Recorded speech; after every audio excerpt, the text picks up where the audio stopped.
السلام عليكم حبايبي الغاليين، يا رب تكونوا بخير وفي احسن حال. النهارده ان شاء الله هنعمل مع بعض كيكه فوق الممتاز، حاجه كده اللهم بارك. كيكه يوميه سهله جدا، في 10 دقايق هتكون جاهزه معاكي وهتبقى احلى كيكه. الكيكه بتاعتنا مكوناتها سهله جدا وكمان اقتصاديه. مكوناتها موجوده في البيت. هقول لك كمان المقادير بتاعها بالجرام وبالكوبايه وبالمعلقه زي ما اتعودنا مع بعض في كل فيديو علشان الوصفه تطلع مظبوطه معاكي. اقول لك كمان سر التسويه الصح، وكمان هقولك الكيك او الاخطاء اللي انت بتقعي فيها بتخلي معاكي الكيك غامق وكمان مكتوم وكمان بيلزق. هقولك كل حاجة في الفيديو بتاع النهاردة. اهم حاجة تابعيه للاخر علشان تعرفي كل التفاصيل وكل التركات اللي انت محتاجة تعرفيها عشان تطلع معاكي الكيك بالشكل ده. حاجة كده اللهم بارك، تحس ان هي كيكة رواني مش كيكة عادية خالص. هنستبدل اللبن وكمان هنستغنى عنه، هنستغنى عن حاجات كتير انت مش محتاجاها. اهم حاجه تابع معايا الفيديو للاخر زي ما قلنا، وكمان لايك للفيديو واشتراك في القناه. وتعالوا كده بينا نسمي الله ونبدا بالخطوات بتاعتنا عشان نبقى بادئين صح. اهم حاجه ابدأي كده رتبي خطواتك علشان تشتغلي صح، لان الكيك بتاعنا 10 دقايق وهيكون جاهز.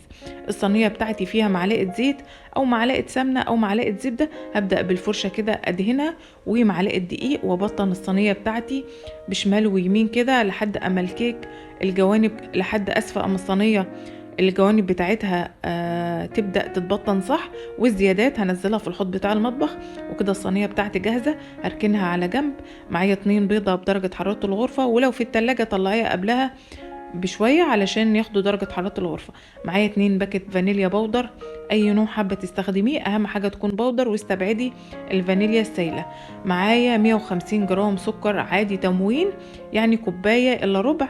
هبدأ ان انا امزجهم. سكر التموين كويس مش وحش، اهم حاجة يكون لونه فاتح وهيطلع معاكي زي الفل. حابة تستخدمي سكر بودر تمام مفيش مشكلة. اهم حاجة ال 150 جرام، حابة تزوديهم دي حاجة حسب رغبتك، حابة تقلليهم برضو دي حاجة حسب رغبتك، بس بيكون الطعم مظبوط بالنسبة دي. هبدأ ان انا امزجهم واخلطهم مع بعض لحد ما اوصل للقوام ده. قوام لون فاتح، قوام كريمي، تقيل نسبيا. السكر بتاعنا ما دابش بنسبة 100%، بس مظبوط ومعقول. هنزل بمعلقة خل 10 جرام، معلقة كبيرة. والخل بخلي معاكي الكيك طري وكمان هش، وبيبقى اللون بتاعه فاتح وحلو. معايا 100 جرام زيت، حابة تقلليهم برضو مفيش مشكلة، حابة تزوديهم بس ان الكمية دي معقولة، يعني نص كوباية زيت. حابة تستبدلوهم بسمنة بتبقى كويسة، واستبعدي الزبدة لان بيبقى فيها نسبة مية فهتخلي معاكي خليط الكيك مش مظبوط. القوام بتحس ان هو بيتقل معاكي نسبيا، ده بيبقى كويس. هنستبعد اللبن بتاع اللبن وهنستخدم معانا زبادي بلدي عادي خالص معمول في البيت، انا اللي عاملاه. 200 جرام يعني كوباية. حابة تجيبي اللي هو المعلب هتستخدمي 3 علب، بيبقى حجم العلبة حوالي 75 جرام، يعني ممكن علبتين ونص او 3 علب بيطلع معاكي الكمية مظبوطة. الخليط بتاعنا مظبوط وهنمزجهم بس لحد ما يتجانسوا مع بعض. ونيجي بقى بكوباية دقيق. كوباية دقيق دي 130 جرام، عليها ذرة ملح 3 جرام، وعليها 10 جرام بيكنج باودر. ولو انت عندك يعني العلب الصاج زي هتستخدمي 10 جرام، لو ما عندكيش يبقى الباكت بتاع البيكنج باودر 16 جرام. وهنبدأ ان احنا نقلب المكونات بتاعتنا، البيكنج باودر والملح، واهم حاجة ذرة الملح. وهبدأ انخلهم، خلطناهم مرة او نخلناهم مرة وهندخلهم المرة التانية.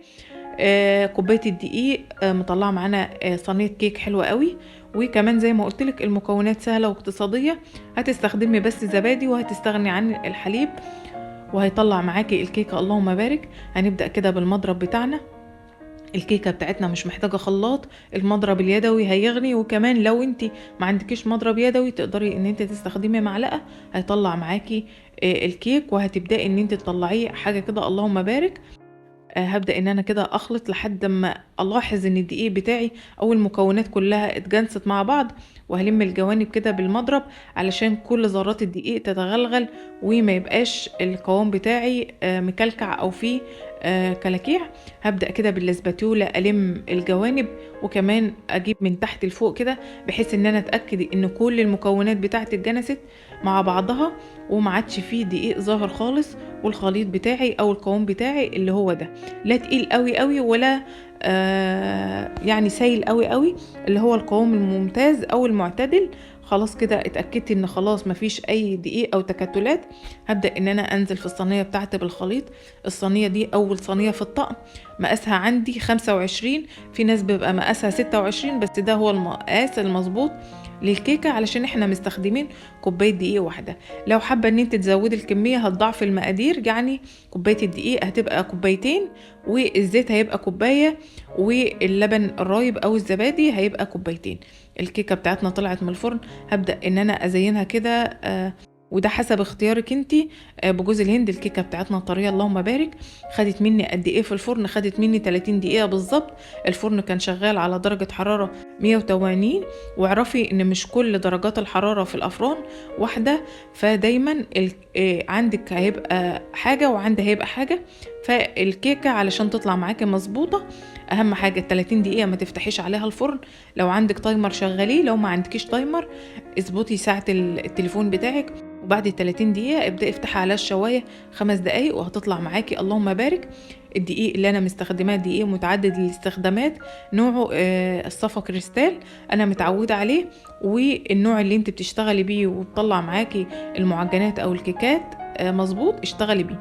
الكيكة بتاعتنا قلبها ابيض ما شاء الله، قوامها هش، حاجة كده تحفة اللهم بارك.